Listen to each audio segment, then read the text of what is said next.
नमस्कार, स्वागत है आप सबका दिन भर की तमाम बड़ी और अहम खबरों के साथ। मैं हूं कवीम सचान।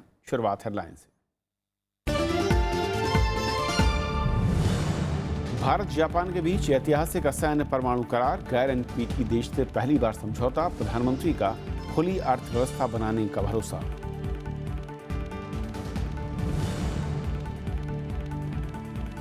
सतलुज लिंक नहर पर सुप्रीम कोर्ट के आदेश का पंजाब में विरोध तेज, कांग्रेस के 42 विधायकों का इस्तीफा, बादल सरकार की राष्ट्रपति से दखल की मांग।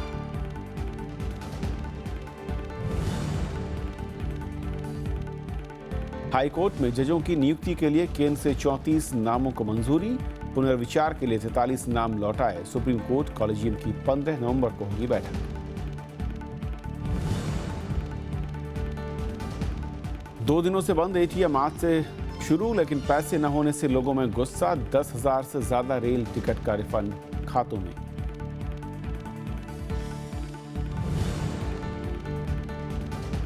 राजकोट टेस्ट में भारत की ठोस शुरुआत, पहली पारी में 4 विकेट पर 319 रन, मुरली विजय और पुजारा का शतक।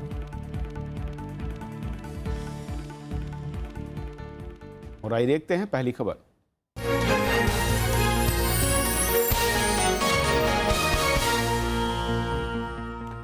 भारत और जापान के रणनीतिक संबंध आज नई ऊंचाइयों पर पहुंच गए। दोनों ही देशों ने आज असैन्य परमाणु समझौते पर दस्तखत किए। इससे पहले जापान ने एनपीटी पर हस्ताक्षर न करने वाले किसी देश के साथ परमाणु करार नहीं किया है। इस करार के लिए दोनों देशों के बीच 6 साल से बातचीत चल रही थी। प्रधानमंत्री नरेंद्र मोदी ने टोक्यो में शुक्रवार को जापान के प्रधानमंत्री शिंजो आबे के साथ शिखर वार्ता की। इसके बाद दोनों देशों ने 10 अहम समझौतों पर दस्तखत किए। इनमें सबसे अहम असैन्य परमाणु समझौता है। इससे भारत को परमाणु ऊर्जा की तकनीक के साथ परमाणु रिएक्टर बनाने में भी मदद मिलेगी। Today's signing of the agreement for cooperation in peaceful use of nuclear energy marks a historic step in our engagement to build a clean energy partnership. 取ることを確保する法的な枠組みであり、NPT を締結していないインドを国際的な不拡散体制に実質的に参加させることにつながります。करीब 2 घंटे तक चली शिखर वार्ता में एशिया प्रशांत में साझी रणनीति के साथ काम करने और सीमा पार आतंकवाद पर चर्चा हुई। एशिया प्रशांत में चीन के दबदबे से जापान परेशान है, जबकि आतंकवाद पर चीन की चुप्पी से पाकिस्तान को बढ़ावा मिल रहा है। We are also united in our resolve to combat the menace of terrorism, especially cross-border terrorism. दोनों प्रधानमंत्रियों ने रणनीतिक और वैश्विक भागीदारी की समीक्षा की और बहुध्रुवीय एशिया बनाने के लिए आपसी सहयोग बढ़ाने पर विचार किया। जापान के निवेशकों को आकर्षित करने के लिए प्रधानमंत्री नरेंद्र मोदी ने अलग से जापानी औद्योगिक पार्क बनाने का भी भरोसा दिया। प्रधानमंत्री ने जापानी नागरिकों से वीजा ऑन अराइवल की सुविधा का लाभ उठाने को कहा। वहीं जापानी उद्यमियों से 10 साल के वीजा का लाभ उठाने की अपील की। अखिलेश सुमन, राज्यसभा टीवी। और इस यात्रा और आज जो करार हुए इस पर और बातचीत करने के लिए हमारे साथ पूर्व राजदूत के.एस. वाजपेयी साहब जुड़ रहे हैं। वाजपेयी जी, स्वागत है आपका। सर, सबसे पहले तो जापान के साथ जिस तरीके से ये करार हुआ है, क्योंकि जापान ने अब तक जिन लोगों के साथ करार किया उनके एनपीटी ने साइन किया उसके साथ ही किया। ऐसे में भारत के साथ रिश्ते किस तरीके से देखे जाएं और इसे कितनी बड़ी सफलता भारत के लिहाज से? ये बहुत खुशी की खबर आई है और आप तो जानते कई सालों से ये बात चल रही है। सबसे ज़रूरी बात ये देखनी है कि किस वजह से जापान और भारत इतने दोस्ती से बढ़ा रहे हैं अपने रिश्ते को।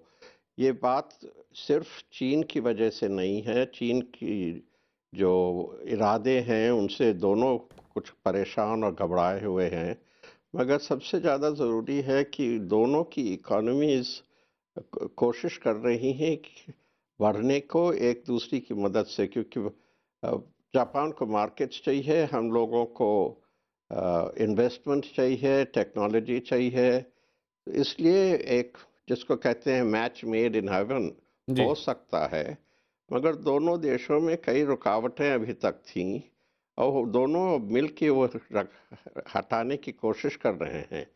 और इस वजह से जो ये न्यूक्लियर डील है वो सिर्फ स्ट्रेटेजिक वैल्यू नहीं है, वो दिखा रही है कि हम दोनों कई चीज़ें साथ कर सकते हैं जो अभी तक सोची भी नहीं गई थी।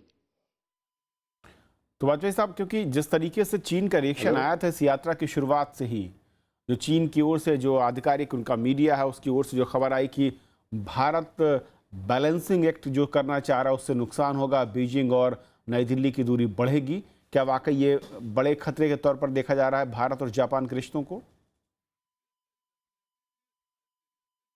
हाँ, ये तो है ही है, वो तो कहेंगे, हम लोगों को डरना नहीं चाहिए इससे। बात तो आपकी इसकी जो असली मीनिंग है वो देखनी चाहिए। वो ये है कि चीन नहीं चाहता है कि हम अपनी ताकत बढ़ाते जाएं, और इसका जो असर होगा हमारे रिलेशन सिर्फ जापान से नहीं मगर साउथ ईस्ट एशिया से, अमेरिका से, जिस तरफ से हम आगे बढ़ाने की कोशिश करते हैं अपने रिश्तों को, अपनी सिक्योरिटी के लिए या अपने तिजारत के लिए, जी। वो चीन से यही इशारे आते हैं। तो उसकी कोई फिक्र की बात नहीं है। हम भी तो कहते हैं कि जब चीन पाकिस्तान के नज़दीक आता है तो हमारे लिए ख़तरा है, फैलाना दिखाना, ये तो इंटरनेशनल रिलेशंस में होता ही रहता है। मगर हमको ये सोच समझ के आगे बढ़ना है कि हम अपनी सिक्योरिटी कैसे सिक्योर करें, जैसे कहते हैं। अभी तक तो ये उम्मीद थी कि अमेरिकन एशिया पैसिफिक में जो प्रेजेंस है उसकी होने की वजह से और देश south east Asia, Japan, Korea, Australia और हम भी कुछ रीअश्योरेंस मिल रहा था कि उसको चीन को कोई हम लोग उनके खिलाफ कुछ नहीं करना चाहते हैं, मगर उनको दिखाना चाहिए कि हम लोगों के एक के खिलाफ कुछ आगे कुछ करोगे तो बाकियों के साथ भी हम लोग मिल सकते हैं।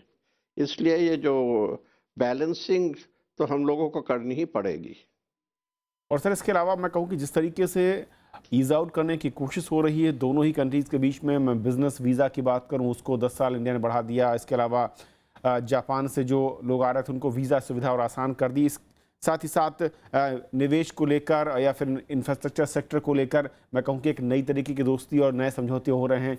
क्या ये माना जाए कि रिश्तों के लिहाज से भारत और जापान एक दूसरे के इस वक्त पूरक नज़र आ रहे हैं और दोनों के लिहाज से ये जो दोस्ती है ये फायदा का सौदा है? ये तो है ही है।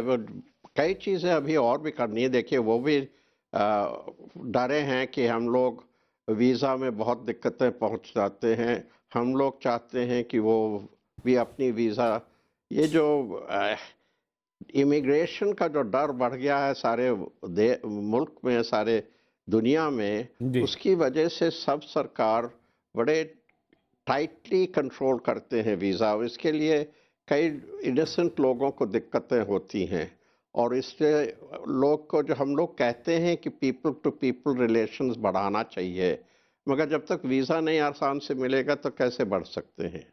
इसलिए ये तो मुश्किल है क्योंकि ये डोमेस्टिक पॉलिटिक्स में भी फंसा है, जी। मगर कुछ ना कुछ तो होता ही है। और कई और देशों के साथ हमारे वीज़ा ऑन अराइवल का अरेंजमेंट हो गया है, और जो जैसे जापान कहते हैं कि भाई हमें 10 साल का तो दो, हमको हर साल जाके अब ये लाइन में खड़ा होकर बढ़ाने की क्या दिक्कतें हो रही हैं। तो ये सब हम लोगों को दोनों की तरफ से ये देखना चाहिए कि एक दूसरे को कैसे फैसिलिटेट कर सके। जी सर, एक आखिरी सवाल, जो आपने कहा कि मैन टू मैन मगर सबसे कॉन्टैक्ट, ज़रूरी बात, जी, उसको लेकर एक खबर ये भी कि आंध्र में 3 यूनिवर्सिटीज़ में जापानीज़ पढ़ाई जाएगी और इसके अलावा नरेंद्र मोदी चाहते हैं कि भारतीय छात्रों को ऑनलाइन जापानी भाषा और वहाँ पर भी हिंदी को लेकर नए मैं कहूँ कि एक रास्ते खुलते दिख रहे हैं। क्या ये माना जाए ये उसी दिशा में कदम है जिसकी आप बात कर रहे हैं?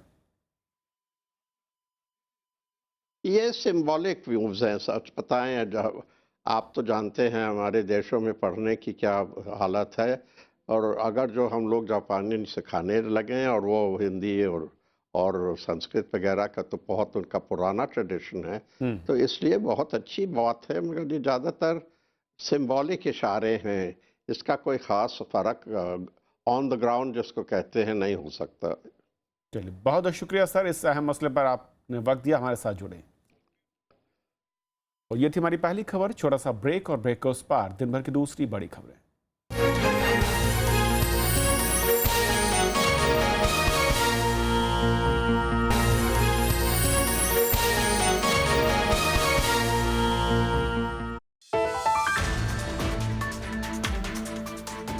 भारत जापान द्विपक्षीय वार्ता, रिश्तों की मजबूती पर जोर, अहम समझौतों पर भी करार। देखिए देश देशांतर रात 8:30 बजे।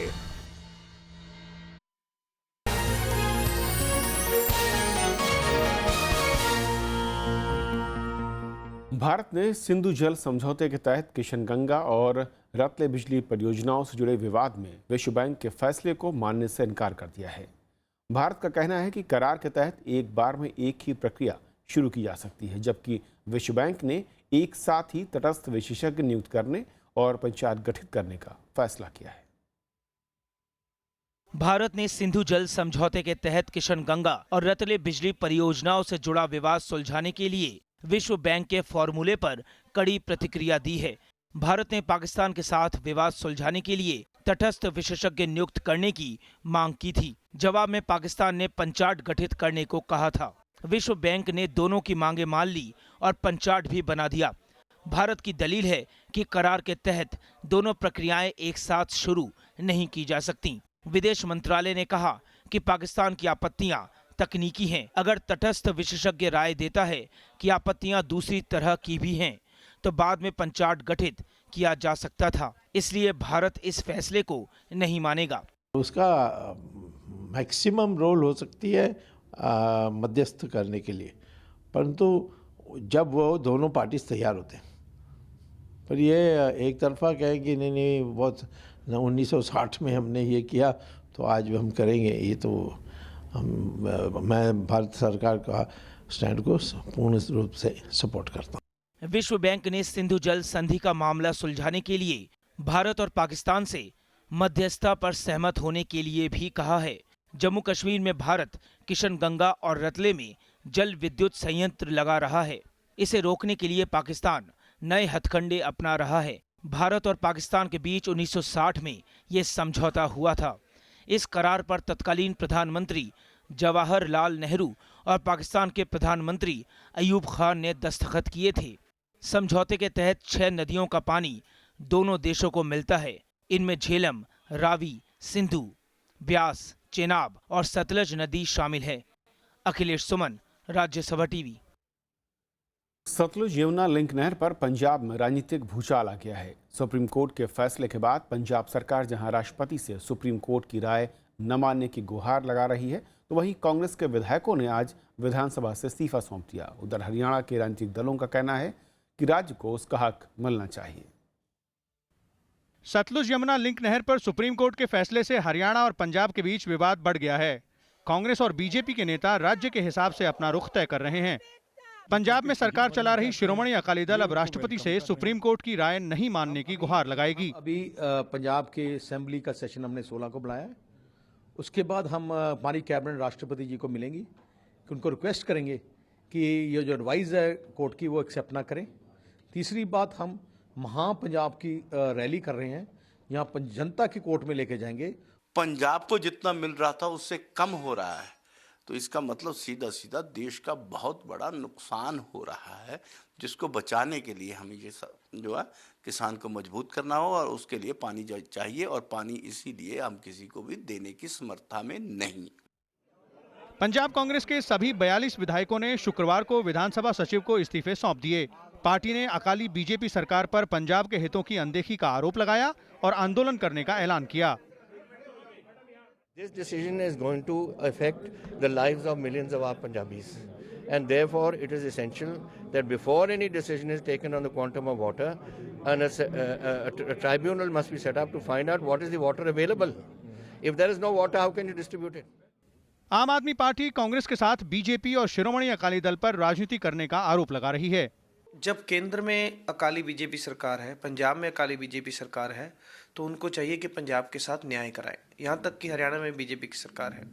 कैप्टन अमरिंदर सिंह एक ड्रामा कर रहे हैं, जबकि इस पंजाब के पानी के क्राइसिस के लिए कांग्रेस पूरी तरह जिम्मेदार है। उधर हरियाणा में कांग्रेस और बीजेपी के नेता सुप्रीम कोर्ट की सलाह का स्वागत कर रहे हैं। हरियाणा का जो इलाका पैसा है 33%, हरियाणा के किसानों को 1000 करोड़ का प्रतिवर्ष नुकसान हो रहा है। अब एक न्याय मिलने की उम्मीद हुई है और उनको बड़े मन के साथ ये देना चाहिए। ये पानी हमारे हक का है, कोई हम भीख नहीं मांग रहे हैं, अपना एक एक बूंद लेके रहेंगे। अगर ये इसी वास्ते मैं कहता हूँ राष्ट्रपति शासन तुरंत लागू कर देना चाहिए, और अगर हरियाणा के हित के साथ खिलवाड़ की गई तो ये हरियाणा के लोग बर्दाश्त नहीं करेंगे। ये उनको समझना चाहिए कि ये हरियाणा के सालों सालों के संघर्ष की, खून पसीने की कमाई है। ये हरियाणा का पानी है, ये हरियाणा का हक है, ये हरियाणा का अधिकार है, ये हमारा पानी है। अब इसे उनको देना होगा, चाहे वो अब बात खून बहाने की करें या ना करें, अब उससे कोई ज़्यादा फर्क लंबा चौड़ा पड़ता नहीं है। हमारा पानी है, हमें मिल करके रहेगा। 5 जजों की संविधान पीठ ने गुरुवार को Punjab termination of agreement act 2004 को असंवैधानिक करार दिया था। सुप्रीम कोर्ट ने कहा था कि पंजाब को एक तरफा कानून बनाकर हरियाणा, हिमाचल प्रदेश, राजस्थान, जम्मू कश्मीर, दिल्ली और चंडीगढ़ के बीच जल बंटवारा समझौता रद्द करने का अधिकार नहीं है। सुप्रीम कोर्ट ने सतलुज यमुना लिंक नहर को पूरा करने की बात भी कही थी। विशाल दहिया, राज्यसभा टीवी। बैंकों और डाकघरों के बाहर आज भी लंबी कतारें और अफरा तफरी का आलम रहा। तो एटीएम के बाहर वहीं लंबी लाइन, तो कहीं कैश न होने से लोगों को खासी परेशानियां उठानी पड़ी। मुंबई में तो एटीएम के बाहर लाइन में ही एक बुजुर्ग महिला ने दम तोड़ दिया, तो केरल में भी नोट जमा करने गए एक शख्स की हादसे में मौत हो गई। हालांकि रिजर्व बैंक का कहना है कि नोट बदलने के लिए बैंकों के पास पर्याप्त वक्त है। एक एटीएम से दूसरे एटीएम तक भटक रहे लोग, कहीं कैश नहीं तो कहीं लंबी लाइन। दिल्ली, मुंबई, कोलकाता समेत देश के सभी शहरों में एटीएम से पैसे निकालने वाले लोगों की परेशानी एक जैसी है। एटीएम से पैसे नहीं निकलने का असर बैंकों और पोस्ट ऑफिस के बाहर भी दिखा। नोट बदलने और नए नोट निकलवाने वालों की लंबी कतारें बैंकों और पोस्ट ऑफिसों के बाहर भी लगी रहीं। बैंक में आए हुए अपनी करेंसी चेंज कराने के लिए 2 घंटे हो गए खड़े खड़े लाइन में, अभी तक बैंक का स्टाफ कोई नहीं आया यहाँ पर। पता नहीं अभी कितना वक्त और लगता है यहाँ पर जो है। यहाँ करेंसी भी चेंज करानी है क्योंकि घर चलाना है।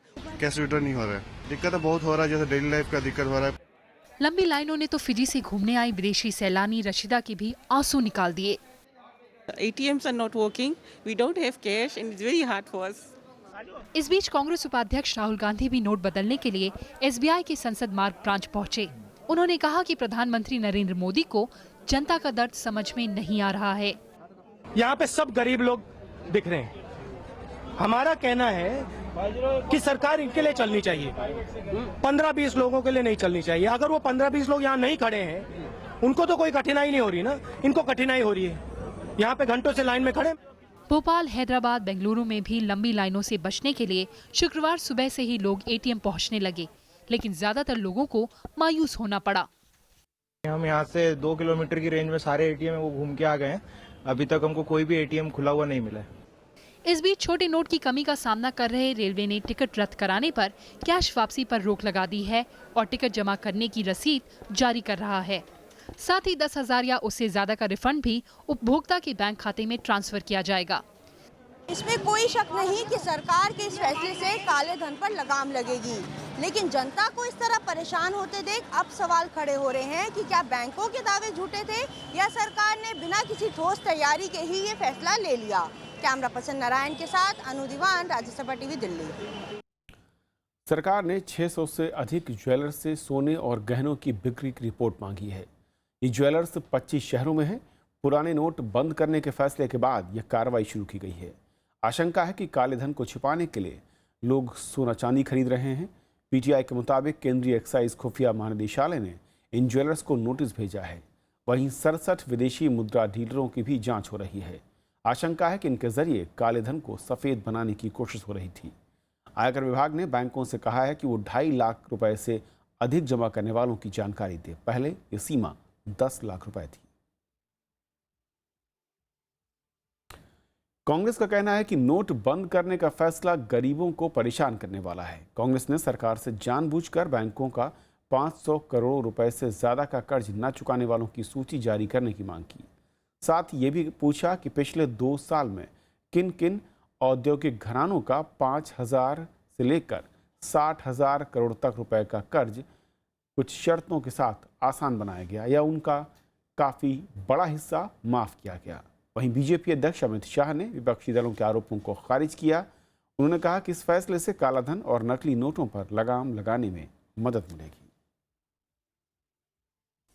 तमाम वो बड़े व्यापारी जिनका 500 करोड़ से ज़्यादा जिन्होंने कर्जा राष्ट्रीयकृत बैंकों से लिया और लौटाया नहीं और एनपीएस हो गए, वो उनकी सूची सरकार जारी करे। जिस प्रकार का माहौल राजनीतिक दल बनाना चाहते हैं, मैं उनसे ये सवाल पूछना चाहता हूं कि आप काले धन के समर्थन में है या काले धन के खिलाफ है। केंद्र सरकार ने हाईकोर्ट में नियुक्ति के लिए सुप्रीम कोर्ट के कॉलेजियम से भेजे गए 77 जजों के नाम में से 43 को पुनर्विचार के लिए वापस कर दिया है। केंद्र सरकार ने आज सुप्रीम कोर्ट को जानकारी दी कि इनमें से 34 नामों को मंजूरी दी गई है। केंद्र सरकार ने यह भी कहा कि अब उनके पास जजों की नियुक्ति से जुड़ी कोई भी फाइल लंबित नहीं। अटॉर्नी जनरल मुकुल रोहतगी ने कोर्ट से कहा कि केंद्र ने अगस्त में ही मेमोरेंडम ऑफ प्रोसीजर का नया मसौदा भेजा था, लेकिन अब तक सरकार को कोई भी जवाब नहीं मिला है। इस पर कोर्ट ने कहा कि कॉलेजियम की 15 नवंबर को बैठक होगी। अब इस मामले की अगली सुनवाई 19 नवंबर को होगी। शीर्ष अदालत ने इससे पहले कॉलेजियम की सिफारिशों के बावजूद उच्चतर न्यायपालिका में जजों की नियुक्तियों में विलंब के लिए केंद्र सरकार को फटकार लगाई थी। सुप्रीम कोर्ट के पूर्व जज जस्टिस मार्कंडे काटजू को कोर्ट की अवमानना का नोटिस भेजा है। कोर्ट ने ये नोटिस सौम्य हत्याकांड मामले में काटजू की तरफ से जजों की आलोचना किए जाने के बाद जारी किया गया। जस्टिस काटजू ने फेसबुक ब्लॉग में इस फैसले के लिए जजों की आलोचना की थी। कोर्ट ने कहा है कि जस्टिस काटजू का जस्टिस गोगोई पर दिया बयान 3 जजों की बेंच पर सीधा हमला है, जिसमें फैसले की नहीं बल्कि जजों की आलोचना की गई है। ऐसा पहली बार हुआ है जब अपने ही किसी पूर्व जज को सुप्रीम कोर्ट ने अवमानना का नोटिस जारी किया है।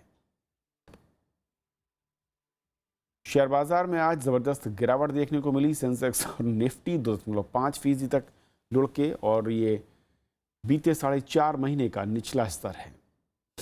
बीएसई का 30 शेयरों का सेंसेक्स 699 अंक गिरा और इसके अलावा 26,819 पर बंद हुआ। वहीं एनएसई का 50 शेयरों का निफ्टी 229 अंक गिरा और 8,296 पर बंद हुआ। शेयर बाजार पर रुपए की कमजोरी का भी असर रहा। अमेरिकी डॉलर में मजबूती से रुपया 3 महीने के निचले स्तर पर पहुंच गया।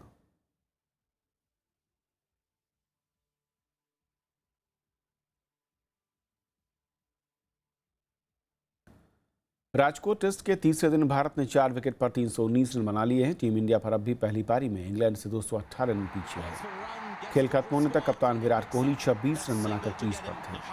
अमित मिश्रा के आउट होते ही आज का खेल खत्म हुआ। इससे पहले कल के स्कोर बिना विकेट के 63 रन से आगे खेलते हुए भारतीय टीम को 68 रन पर पहला झटका लगा। सलामी बल्लेबाज गौतम गंभीर 29 पर आउट हुए। इसके बाद मुरली विजय और चेतेश्वर पुजारा ने शतकीय पारी खेलते हुए 209 रन की साझेदारी की। मुरली विजय ने 126 और चेतेश्वर पुजारा ने 124 रनों का योगदान दिया।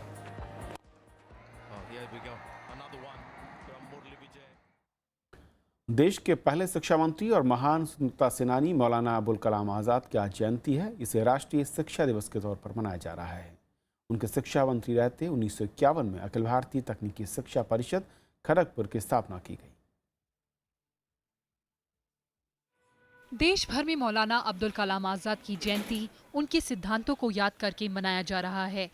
इस मौके पर दिल्ली में उनके जीवन पर बनाई गई एक फिल्म आशिक़े वतन मौलाना आज़ाद दिखाई गई। इस फिल्म का मकसद लोगों को मौलाना आज़ाद के विचारों और सिद्धांतों से रूबरू कराना है। और माफ कीजिएगा चक्रवर्ती साहब, मुझे भी इस मिट्टी से बेपनाह मोहब्बत है और अपने वतन की सैकड़ों साल पुरानी मुआशरत पर फख्र है। बिना शिक्षा के तो हम आगे प्रगति कर ही नहीं सकते। आज का दिवस मौलाना आज़ाद की फिल्म दिखा के हम मना रहे हैं और इस पे कम से कम 1-1.5 साल की रिसर्च है, इससे प्रेरणा ले सकें। मौलाना आज़ाद पहले एजुकेशन मिनिस्टर थे हमारे देश के और एक बहुत ही देश के वफादार सिपाही। महात्मा गांधी की तरह मौलाना आजाद भी भारत की एकता में विश्वास रखते थे। वे आजादी के बाद भी भारत के विभाजन के पक्ष में नहीं थे। मौलाना आजाद का कहना था कि अगर मजहब पर पाकिस्तान बनाया जाएगा तो वो असफल रहेगा। पाकिस्तान की जो मांग है वो सियासी मांग है, जिसका मजहब से कोई ताल्लुक नहीं। और ये भी तो गौर करने की बात है कि अगर ये मांग इस्लाम के नाम पे की जा रही है तो क्या इस्लामी निजाम में इसकी इजाजत है या नहीं। कवि, लेखक, पत्रकार और भारतीय स्वतंत्रता संग्राम के अहम सिपाही मौलाना आजाद महात्मा गांधी के सिद्धांतों का समर्थन करते थे। खिलाफत आंदोलन में उन्होंने महत्वपूर्ण भूमिका निभाई। 1923 में वे भारतीय राष्ट्रीय कांग्रेस के सबसे कम उम्र के अध्यक्ष बने। आजादी के बाद वो सांसद चुने गए और देश के पहले शिक्षा मंत्री बने। 22 फरवरी 1998 को उनका इंतकाल हो गया। बाद में मरणोपरांत 1992 में उन्हें भारत रत्न से सम्मानित किया गया। अनु दीवान, राज्यसभा टीवी।